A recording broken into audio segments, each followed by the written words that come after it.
Narmetta oil form ఫ్యాక్టరీకి Telangana emotional అన్నారు మాజీ మంత్రి హరీష్ రావు. సిద్దిపేట జిల్లా నంగనూరు మండలం నర్మెటలో హరీష్ రావు పర్యటించారు. ఈ సందర్భంగా గ్రామ శివార్లోని ఫామ్ ఆయిల్ ఫ్యాక్టరీని ఉత్పత్తిని ఎమ్మెల్యే కొత్త ప్రభాకర్ రెడ్డి, పల్లా రాజేశ్వర్ రెడ్డి, ఎమ్మెల్సీలు వంటి వారు యాదవరెడ్డి, దేశాపతి శ్రీనివాసు పరిశీలించారు. నర్మెట ఆయిల్ ఫామ్ ఫ్యాక్టరీ తెలంగాణకు ఎమోషన్ అని, ఈ ఫ్యాక్టరీ వేలాది మంది రైతుల జీవితాల్లో గుణాత్మకంగా మార్పులు తీసుకువస్తుందన్నారు.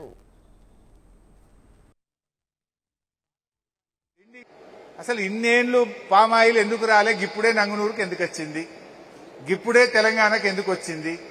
మరి వెనకటగా అశ్వరావుపేట కాడ సత్తుపల్లి కాడనే ఎందుకు పెట్టిండ్రు అంటే, అశ్వరావుపేట సత్తుపల్లి అనేది సముద్ర తీరానికి 100-120 కిలోమీటర్ల దూరంలో ఉంటది కనుక, సముద్ర తీరానికి దగ్గరగా ఉంటే గాలిలో తేమ శాతం ఉంటది కనుక అక్కడ మాత్రమే పామాయిల్ బండేది.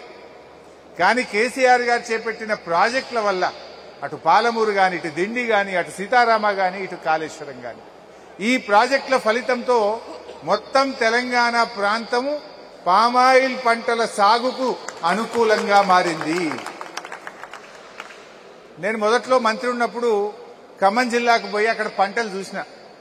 అదే ఇంత మంచి పంట ఎవరింటి కూడా చూసినా కారే, ఎవరిది చూసినా డాబా ఇండ్లే, గింత మంచి ఇండ్లు ఉన్నాయి, గింత మంచి పంట పండుతుందని బాగా తెలుసుకున్న. పొద్దుగా లేచి తిరిగిన. తక్కువ ఎకరానికి 1,50,000 పక్క. కోతుల బాధ లేదు, అడవి పందుల బాధ లేదు, రాళ్లవాన బాధ లేదు, పంట అమ్ముడు పోదనే బాధ లేదు, ధర రాదనే బాధ లేదు, ఇక చీడపీడ బాధ లేదు, ఏ లొల్లి లేదు. బండ పంట, మొండి పంట. ఒక్కసారి పెట్టిడిసి పెడితే 30 ఏళ్ల దాకా జీతం పడ్డట్టు నెల పైసలు పడతాయి అని చెప్పింది.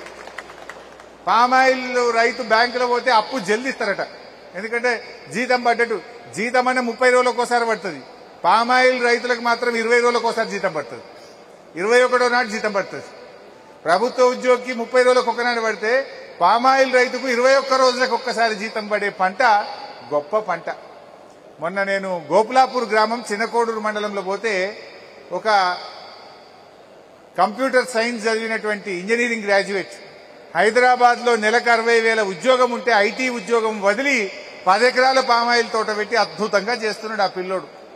నాకు కలిసి చాలా సంతోషంగా చెప్తా ఉండే, అన్నా నేను పెట్టినా అని చెప్పి ఆ అబ్బాయి చెప్తే మా బాలమల్లి కూడా ఉన్నాడు. చాలా సంతోషపడ్డాం. ఆయన ఈయన ముంగట్నే చెప్పిండు ఆ రోజు. వీళ్ళ తోటలో కాయలు తెంపనీకపోతేనే చెప్పిండు ఆ రోజు. అంత గొప్ప పంట పండింది. అంటే ఈ పంట నాకు ఎందుకు సంతోషం, ఎందుకే అన్న, ఇది గేమ్ చేంజర్. ఇది ఒక భావోద్వేగం.